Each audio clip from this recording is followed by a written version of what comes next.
Un homme disparaît. Pas dans la nuit, pas seul sur une route déserte, devant les yeux de son propre domestique, en quelques secondes, au milieu d'une cour d'auberge animée. Et personne ne le revit jamais. Nous sommes le 25 novembre 1809. L'Europe brûle sous les ambitions de Napoléon Bonaparte. Les routes du continent sont dangereuses, les frontières instables, les espions innombrables. C'est dans ce monde-là que voyage Benjamin Bathurst, diplomate britannique, pressé de rentrer chez lui. Mais Bathurst n'arrivera jamais en Angleterre. Il faut d'abord comprendre qui est cet homme, et pourquoi sa disparition ne ressemble à aucune autre. Bathurst n'est pas un simple fonctionnaire en déplacement. Il représente la couronne britannique dans un contexte explosif, alors que Londres et Paris se livrent une guerre totale, non seulement sur les champs de bataille, mais dans les coulisses du pouvoir européen.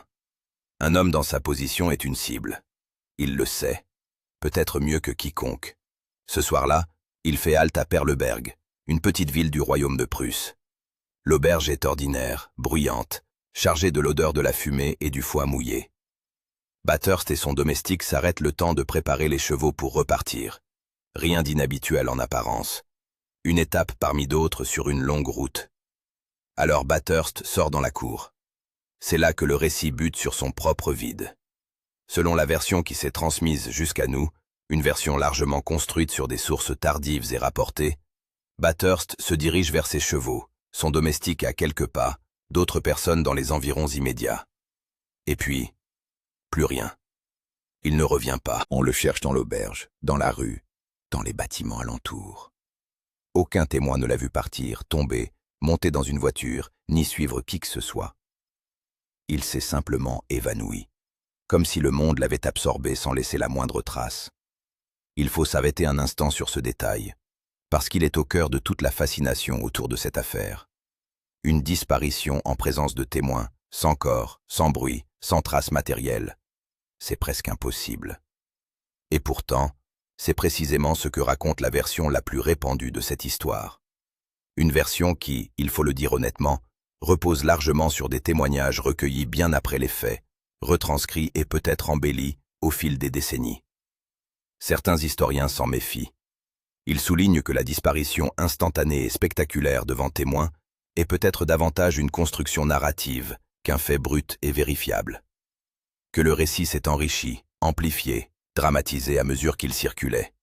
Mais voilà ce qui est troublant. Même en retirant toute la part de légende, le cœur de l'histoire demeure intact. Benjamin Bathurst a bien disparu cette nuit-là à Perleberg. Et les autorités prussiennes ont beau mener une enquête sérieuse dans les jours qui suivent, elles ne retrouvent ni corps, ni traces de lutte, ni témoins décisifs. Les archives de l'enquête sont aussi muettes que la cour d'auberge elle-même ce soir de novembre. Alors que s'est-il passé? L'hypothèse la plus discutée, celle qui revient sans cesse dans les analyses historiques, c'est celle d'un enlèvement ou d'un assassinat lié au contexte napoléonien. Bathurst travaillait pour une puissance ennemie de la France. Il transportait peut-être des informations sensibles. Il était exactement le genre d'homme que les services de renseignement de l'époque avaient intérêt à faire taire. Ou à capturer. Un diplomate britannique éliminé discrètement dans une ville prussienne en pleine période de chaos européen. Ce scénario n'a rien d'invraisemblable. Il est même, à bien des égards, le plus rationnel. Mais aucune preuve ne vient l'étayer. De façon définitive. Aucun document français, aucune lettre interceptée, aucun aveu tardif ne confirme que Bathurst aurait été arrêté, exécuté ou retenu prisonnier. D'autres pistes ont été évoquées, au fil des décennies. Une fuite volontaire, peut-être. Un homme épuisé par la pression diplomatique qui aurait saisi l'occasion de disparaître de sa propre vie. Un crime crapuleux, commis par des inconnus attirés par l'argent d'un voyageur de qualité. Une noyade accidentelle dans la rivière proche, dont le courant aurait emporté le corps sans que personne ne le remarque. Chacune de ces hypothèses a ses partisans. Aucune n'a jamais convaincu tout le monde. Et c'est précisément là que réside la singularité de l'affaire Bathurst. Dans la plupart des disparitions historiques, il reste au moins un fil à tirer. Une lettre, un témoin, un indice géographique. Ici, même les enquêteurs prussiens de l'époque, pourtant motivés, repartent les mains vides. Pas de corps, pas de mobile établi, pas de suite. Benjamin Bathurst ne sera jamais retrouvé.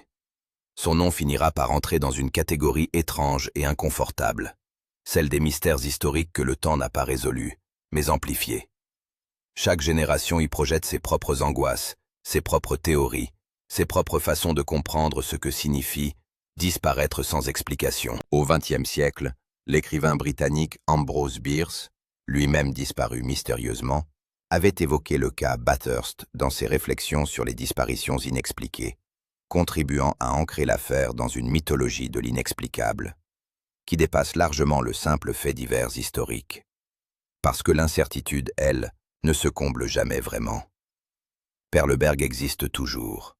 La ville est tranquille aujourd'hui, nichée dans le nord de l'Allemagne, loin des grandes routes touristiques. L'auberge où Bathurst s'est arrêté n'est plus qu'un souvenir. Et pourtant, quelque chose de cette nuit de novembre persiste. Une question suspendue dans l'air froid de l'hiver prussien.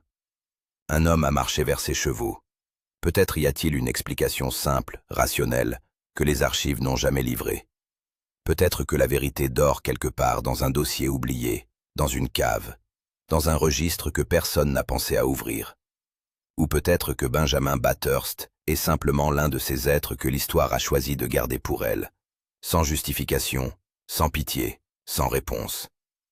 Certaines disparitions ne demandent pas à être comprises. Elles demandent simplement à être regardées en face, avec tout ce qu'elles contiennent d'obscur et d'irréductible.